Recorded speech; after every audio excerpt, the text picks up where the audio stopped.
আসসালামু আলাইকুম, আমি ডাক্তার নাজমুল। আজকে আপনাদের সাথে বিড়ালের একটা খুব কমন সমস্যা নিয়ে আলোচনা করব। সেটা হচ্ছে কি, আপনারা অনেক সময় দেখবেন যে বিড়ালের চোখ দিয়ে পানি পড়ে এবং সাথে নাক দিয়েও পানি পড়তে পারে। তো বিড়ালের এই যে চোখ আর নাক দিয়ে যে পানি পড়ার এই সমস্যাটা, এটা সাধারণত কোন রোগের লক্ষণ, এটা হইলে আর কি কি ধরনের লক্ষণগুলো প্রকাশ পাইতে পারে, কেনই বা এটা হচ্ছে, এই ব্যাপারগুলো হচ্ছে আজকে আমরা আলোচনা করার চেষ্টা করব। আমার কাছে মাঝে মধ্যে এরকম অনেক পেশেন্ট আসে যে স্যার, ওর না হঠাৎ করে চোখটা অনেক বেশি লাল হয়ে গেছে এবং চোখের কোণা দিয়ে পানি পড়তেছে। আর সাথে হচ্ছে প্রথম অবস্থায় এটা বলে এবং তারপরে দেখা যায় যে এটার সাথে কিছু কিছু পেশেন্টের ওনারে সেটা বলে, স্যার চোখটা তো লাল হয়েছে, সাথে করে হাঁচির সমস্যাটাও আছে এবং নাক দিয়েও জানি অল্প অল্প পানি ঝরতেছে। এখন দুইটা সমস্যা আমি একসাথে এই ভিডিওতে আলোচনা করব। প্রাইমারি স্টেজে প্রথমে যখন আপনি দেখবেন যে আপনার বিড়ালটার চোখের কোথাও একটা লাল হয়ে গেছে বা এই ধরনের লাল হওয়ার সমস্যাটা হয়েছে, এইটা মূলত দুইটা কারণে হইতে পারে। একটা হচ্ছে ওর ঠান্ডাজনিত একটা ইস্যু মাত্র তৈরি হইতেছে, এখনো পুরোটা প্রকাশ পায় নাই, তৈরি হইতেছে, এই এর কমপ্লিকেশন হিসেবে চোখের এই জায়গাটা লাল হয়েছে। সেকেন্ড আরেকটা কারণ হইতে পারে যে শুধুমাত্র ওর একটা অ্যালার্জির সংক্রমণ বা কোনো কারণে চোখে আঘাত পাইছে বা কোনো ধরনের অ্যালার্জিক একটা রিয়েকশন বা প্রতিক্রিয়া হিসেবে চোখের ওই অংশটা লাল হয়েছে। এই দুইটা হইছে প্রাইমারি কারণ। চোখের চারপাশের যে পাতাটা আছে ওই পাতার ওই অঞ্চলটা লাল হয়ে যাওয়ার মেইন কারণ হচ্ছে দুইটা। এখন আপনি আইডেন্টিফাই করবেন কিভাবে?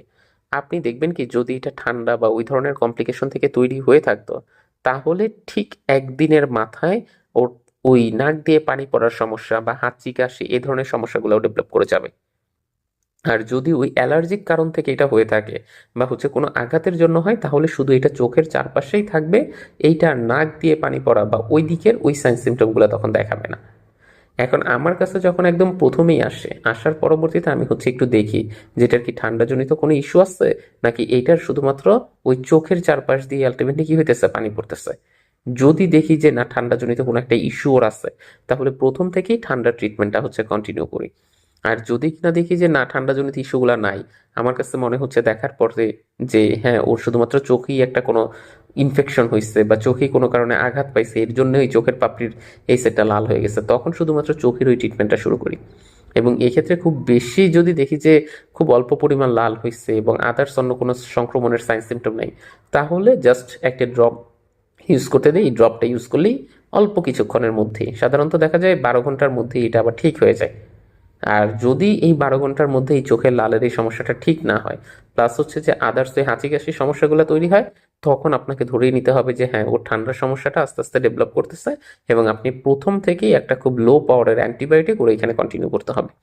এবং ওই লো পাওয়ারের অ্যান্টিবায়োটিক প্লাস সাথে ওই ড্রপার, এই দুইটা যদি ইউজ করেন, আস্তে আস্তে দেখবেন যে হ্যাঁ, ওই ঠান্ডার সমস্যাটাও আর সেরকমভাবে বড় কোনো ধরনের সমস্যায় যাইতে পারে নাই, প্লাস হচ্ছে চোখের এটাও ঠিক হয়ে যাচ্ছে। আর আপনাকে এই টাইমে কিছু অন্যরকম মানে পরামর্শ মেনে চলতে হবে। যেমন প্রথম অবস্থায় হচ্ছে ওকে ঠান্ডা পরিবেশে কখনো রাখা যাবে না। ওকে এই টাইমে অল টাইম হচ্ছে ধুলাবালিযুক্ত যে পরিবেশটা আছে এটার থেকে একটু সরায় রাখতে হবে। তারপরে হচ্ছে ওর এই সময় ওর যেই রুমে থাকে বা বাসার, এরা হচ্ছে বডি স্প্রে বা পারফিউম এই ধরনের জিনিসপত্র ব্যবহার করা যাবে না। বুঝাইতে পারছি? এই পরামর্শগুলোর সাথে যদি মেনে চলেন, তাহলে আর আদার্স সেরকম কোনো সমস্যা হয় না। আর আপনারা আরেকটা কাজ করতে পারেন এই সময়ে, ওদের ওই যে নাক আর চোখের যে চারপাশটা আছে না, এই জায়গাটা হচ্ছে কুসুম গরম পানি দিয়ে পরিষ্কার করে দিতে পারেন। ওদের খাবার যেটা দিবেন এই টাইমে হচ্ছে একটু লো ফ্যাট জাতীয় যে খাবারগুলো আছে, এই ধরনের খাবার, হাই প্রোটিন জাতীয় যে খাবারগুলো আছে, এগুলাতে হচ্ছে একটু মুভ করতে পারেন। আর আমি সবসময় বলবো যে আপনি হচ্ছে একজন রেজিস্টার্ড ভেটের সাথে অলওয়েজ পরামর্শ করে তারপরে হচ্ছে ওকে যে কোনো মেডিসিন দিবেন, তাহলেই দেখবেন যে এই চোখ দিয়ে পানি পড়া বা ঠান্ডার যে সমস্যাটা আছে এটা আস্তে আস্তে ঠিক হয়ে যাবে।